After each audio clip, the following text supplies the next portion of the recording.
Let's be extremely clear about what just happened, because if you blink, you might miss the moment we stopped being a functioning democracy and started looking a hell of a lot more like a dictatorship. The President of the United States, the man sitting in the Oval Office right now, just publicly accused sitting members of Congress of sedition and explicitly endorsed the idea that they should be put to death. I want you to really let that sink in. I don't want you to scroll past it. I don't want you to normalize it. I want you to sit with the reality that Donald Trump in the year 2025 is not just attacking his political opponents with nicknames. He is not just calling them radical leftists. He is literally on a public platform amplifying calls for their execution. Why? Did they commit treason? Did they sell state secrets? Did they incite a violent mob to storm the Capitol? No. They recorded a video where they read the law, a video where they reminded the men and women of our armed forces of a fundamental tenet of the Uniform Code of Military Justice, that you have a duty to disobey unlawful orders. That's it. That is the crime that Donald Trump believes is punishable by death. Quoting the law. If you are watching this and feeling like you're taking crazy pills, or like you've woken up in some dystopian nightmare, you are not alone. Because what we are witnessing right now isn't politics. This isn't partisan bickering. This is the head of the executive branch threatening to murder the legislative branch because they dared to suggest that the military serves the Constitution, not the king. And look, I know the drill. I know exactly what the apologists are going to say. They're going to say, "Oh, Brian, you're hysterical. He didn't mean it literally. He's just blowing off steam." Give me a break. When the commander-in-chief, the man with the nuclear codes and the entire U.S. military at his disposal, uses the word death in all caps regarding his critics, you don't get to tell us to calm down. You don't get to gaslight us into thinking this is normal behavior. It is not normal. It is dangerous. It is unhinged. And quite frankly, it is the exact type of rhetoric that precedes the collapse of democratic systems throughout history. We have reached a point where the bar is so low, it is in the terrifying depths of hell. We have a White House press secretary, Caroline Leavitt, standing at the podium, paid for by your tax dollars, looking the American people in the eye and lying about what these Democrats actually said. She is claiming they are telling troops to defy the chain of command. That is a lie, a verifiable, provable lie. They said unlawful orders. There's a massive difference, but the Trump administration doesn't care about the difference. They don't care about the law. They care about total, unquestioning submission. And if you don't submit, well, the president just told us what he thinks should happen to you. So let's cut through the noise. Let's cut through the spin. We are going to break this down, line by line, receipt by receipt, because you need to understand exactly how we got here. And more importantly, you need to understand that this isn't an accident. This is a strategy. Donald Trump isn't losing control. He is testing the fences. He is seeing exactly how much authoritarianism the American system will tolerate before it snaps. And right now, it looks like it's about to snap. But let's back up. Let's look at exactly what triggered this meltdown, because the devil is always in the details. And the details here expose the entire Trump administration's game plan. It started with a video, a simple 90-second video released by a group of Democratic lawmakers, people like Jason Crow, Alyssa Slott, and Mark Kelly. Now, these aren't just random politicians, these are veterans. Mark Kelly flew combat missions in Desert Storm. Jason Crow is an Army Ranger who served in Iraq and Afghanistan. These are people who actually know what the chain of command is, unlike the guy currently sitting in the White House who thinks the military is his personal toy soldier collection. In this video, they delivered a very specific message to the troops. Did they tell them to mutiny? Did they tell them to overthrow the government? Did they tell them to ignore the president? No. They reminded them of Article 92 of the Uniform Code of Military Justice. They reminded them that while soldiers must obey lawful orders, they have a moral and legal obligation to disobey unlawful ones. That's it. That is the sedition. That is the treason. Reading the rule book to the players. But watch how the White House spun this. Caroline Leavitt went out there and said, with a straight face, that these Democrats were literally saying to 1.3 million active duty service members to defy the chain of command. She used the word literally. Let's be extremely clear. That is a lie. It is not a spin. It is a fabrication. They did not say defy the chain of command. They said don't commit war crimes. And the fact that the Trump administration hears don't commit war crimes and translates it to defy the president tells you everything you need to know about what they are planning. They are telling on themselves. They are admitting right out in the open that they view unlawful orders as a core part of their governance. They are erasing the distinction between the president's will and the law. In their minds, if Trump orders it, it is the law. And this isn't just me saying it. Look at the response from the MAGA ecosystem. You have Republican Congressman Eli Crane going on Fox News, the state-run media arm of the administration, and asking, if you can't name the unlawful orders that these guys are bringing up, that just shows me that you don't have the courage to even call out what you're talking about. You have Martha McCallum pressing Jason Crow, asking, what specific order are you objecting to? They are trying to gaslight you into thinking this is all hypothetical. They want you to believe that Donald Trump is a by-the-book leader and that these warnings are coming out of thin air. But here is the reality they are terrified you will find out. This isn't hypothetical. The unlawful orders aren't some future dystopia. They are happening right now.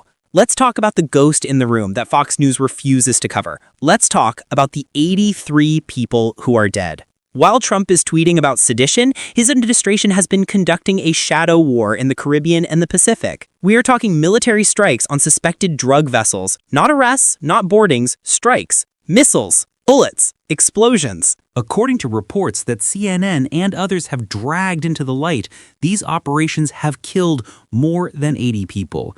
Now ask yourself, were these people put on trial? No. Were they convicted of a crime? No. Did they have a chance to surrender? In many cases, we simply don't know because the administration has actively avoided the legal process. They are acting as judge, jury, and executioner in international waters. This is not normal interdiction. This is extrajudicial killing. And we know it's illegal because our own allies are screaming it from the rooftops. The United Kingdom, our closest military partner, has flagged these strikes as illegal. The United Nations has called them extrajudicial killings. The Department of Justice even had to produce a classified legal opinion to try and cover their tracks, a classic move to paper over a crime with a veneer of legal theory. So when Eli Crane asks, what specific order are you objecting to, the answer is staring him in the face. The answer is the order to blow up civilian vessels without due process. The answer is the order to turn the U.S. Navy into a hit squad. That is why the Democrats made that video. They aren't trying to undermine the military. They are trying to save the soldiers from being turned into war criminals. Because here is the cold hard truth about the UCMJ. If a soldier follows an unlawful order, I was just following orders is not a defense. It didn't work at Nuremberg, and it doesn't work now. If a 19-year-old sailor fires a missile at a boat because Trump told him to, and that strike is later ruled a war crime, that sailor goes to the brig. Trump goes to a golf course. That is what Mark Kelly and Jason Crow are trying to prevent. They are trying to protect the troops from a president who views them as disposable tools for his own illegal whims. But it gets worse, because instead of addressing the legality of these strikes, what did the Trump administration do? Did they release the legal justification? Did they hold a press conference to explain why 83 people had to die? No. They launched an investigation into Mark Kelly. You heard that right.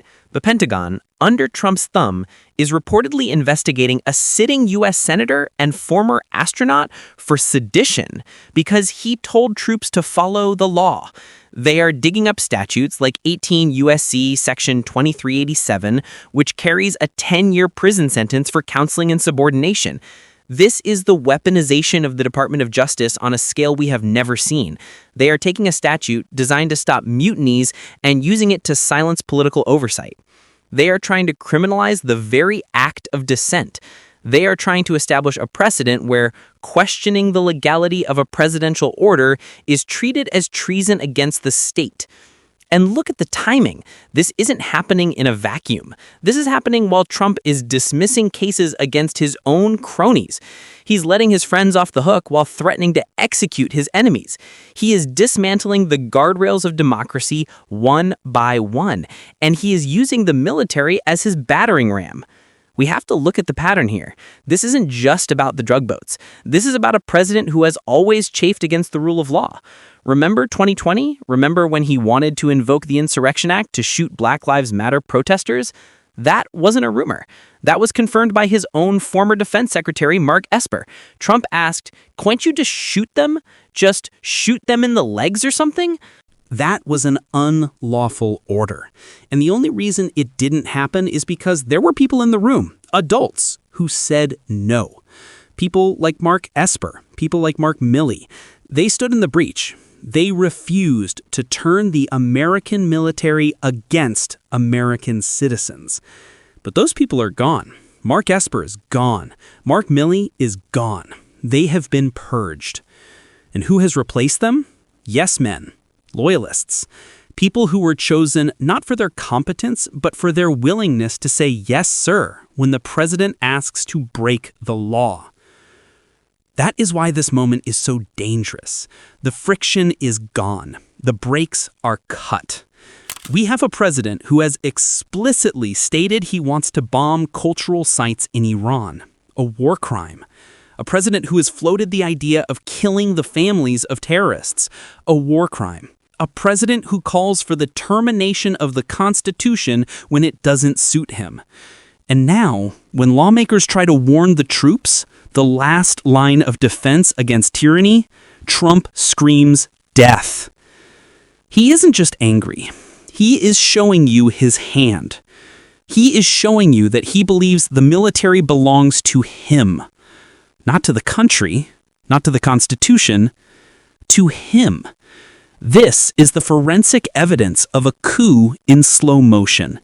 It is not a violent overthrow with tanks in the streets, at least not yet. It is a legal and bureaucratic strangulation of our institutions. It is the redefinition of loyalty, from loyalty to the law to loyalty to the leader. And if you think this stops with Mark Kelly or Jason Crow or the drug boats, you are dreaming. This is the testing ground. They are seeing if they can get away with investigating a senator. They are seeing if they can get away with extrajudicial killings. They are seeing if the media will both sides this into oblivion. And if we let them, if we shrug and say, well, that's just Trump being Trump, then we are giving them the green light to go further. But we need to zoom out. Because to truly understand how terrifying this is, you have to realize that this isn't an isolated incident. This isn't just one bad week in Washington. This is the culmination of a decades-long project to fundamentally alter the nature of American power. This fits into a pattern so clear, so undeniable, that once you see it, you cannot unsee it. They wrote it down. They literally wrote a manifesto and told us they were going to do this. It's called Project 2025. For a year, we warned you about it.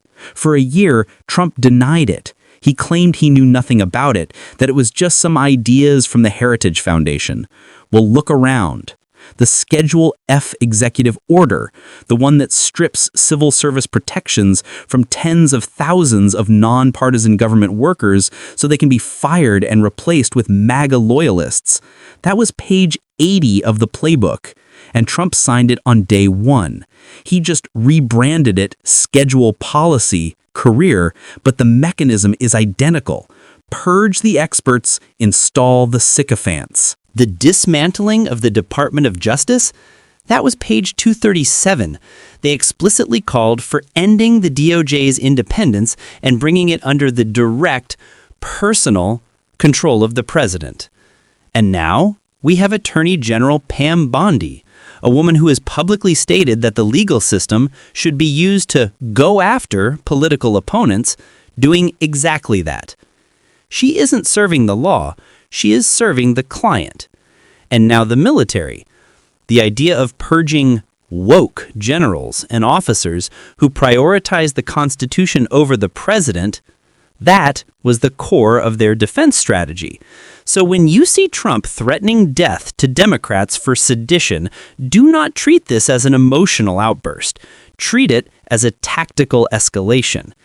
This is about the unitary executive theory on steroids. It is a fringe legal theory that argues the president has absolute, unchecked power over the entire executive branch. According to this worldview, the president cannot commit a crime when exercising his powers because he is the law. If he orders the Navy to blow up a boat, it's legal because he ordered it. If he orders the DOJ to arrest Mark Kelly, it's legal because he ordered it.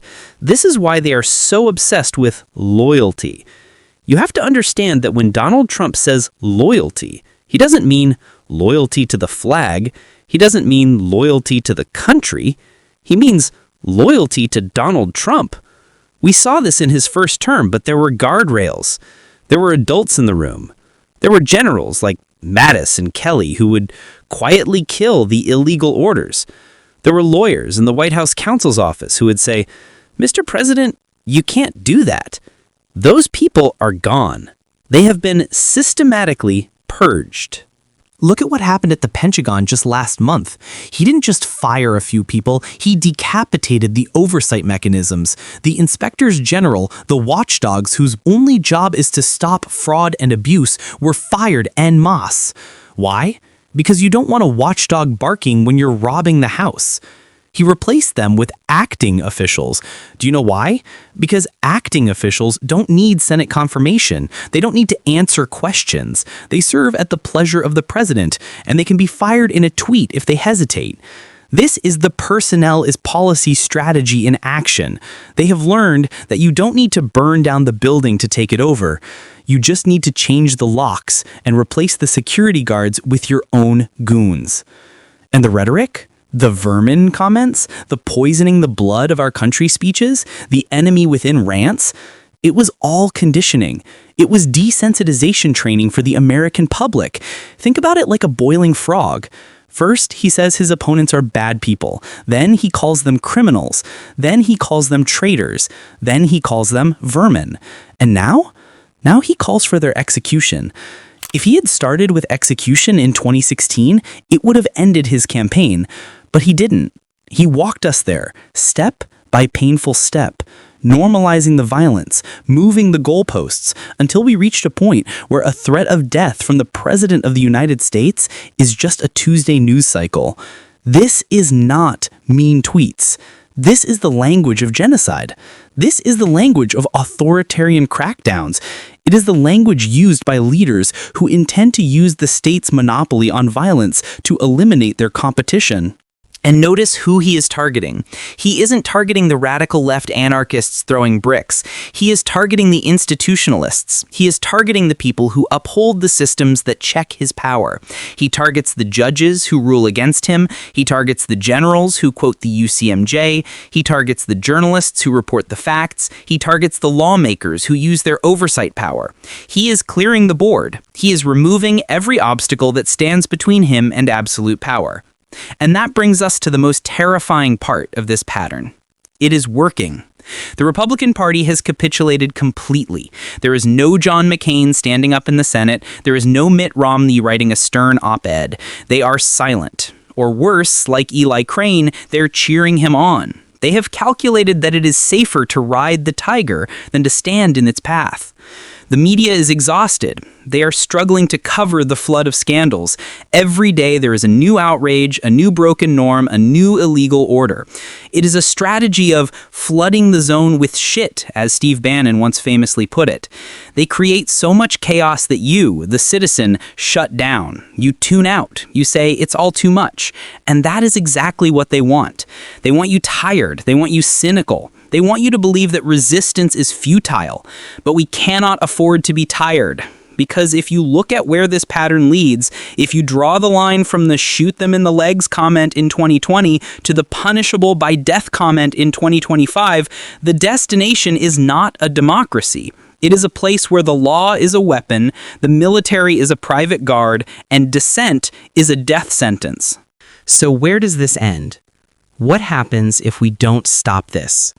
What is the terrifying reality of 2026 and 2027 if this behavior goes unchecked?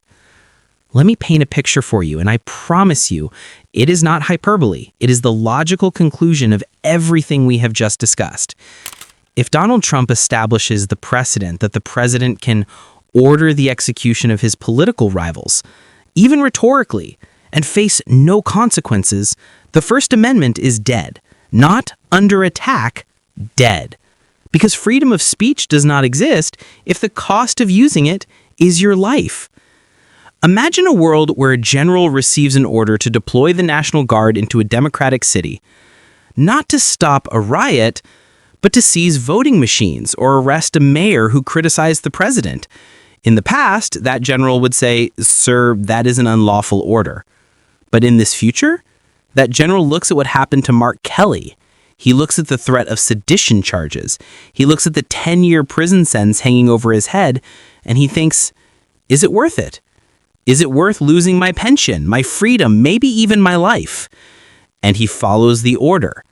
That is the moment the republic falls, not with a bang, but with a salute. Once the military becomes a partisan tool, there is no going back. We become a banana republic with nuclear weapons. We become a country where elections are just theater because the guy with the guns decides who wins. And don't think for a second that this stops with politicians. If they can target a U.S. senator, they can target a journalist. If they can target a journalist, they can target a teacher. If they can target a teacher, they can target you. We are looking at the potential for a surveillance state that would make Nixon blush. We are looking at a Justice Department that monitors your social media for disloyalty.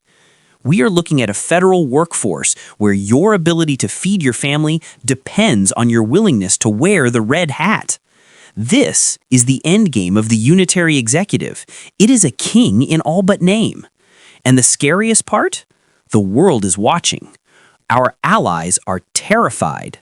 They are seeing the United States, the beacon of democracy, the country that defeated fascism, imploding from within. They are making contingency plans for a world where America is no longer a partner, but a volatile, unpredictable bully. Meanwhile, Putin is laughing. Xi Jinping is laughing. They are watching us tear ourselves apart, and they didn't have to fire a single shot. They just had to wait for us to elect a man who would do it for them. But here is the good news, and yes, there is good news. They are showing us their fear. You don't threaten to execute your opponents if you are confident in your arguments. You don't purge the civil service if you are confident in your policies. You don't try to silence the military if you are confident in your command. These are the actions of a weak man. These are the actions of a terrified administration that knows it cannot win on the merits, so it has to cheat, steal, and intimidate to stay in power. They are afraid of the truth. They are afraid of the law, and most of all, they are afraid of you. They are afraid that you will wake up. They are afraid that you will see through the gaslighting. They are afraid that you will realize that we are the majority, that the people who believe in the Constitution, who believe in the rule of law, who believe in decency, we vastly outnumber the people who want a dictator. But numbers only matter if they show up. Numbers only matter if they speak up. So here is my challenge to you. Do not look away. Do not let them normalize this. When your crazy uncle at Thanksgiving tries to tell you that Trump is just joking, you look him in the eye and you say, no, he is threatening to kill people, and I am not okay with that. Call your representatives.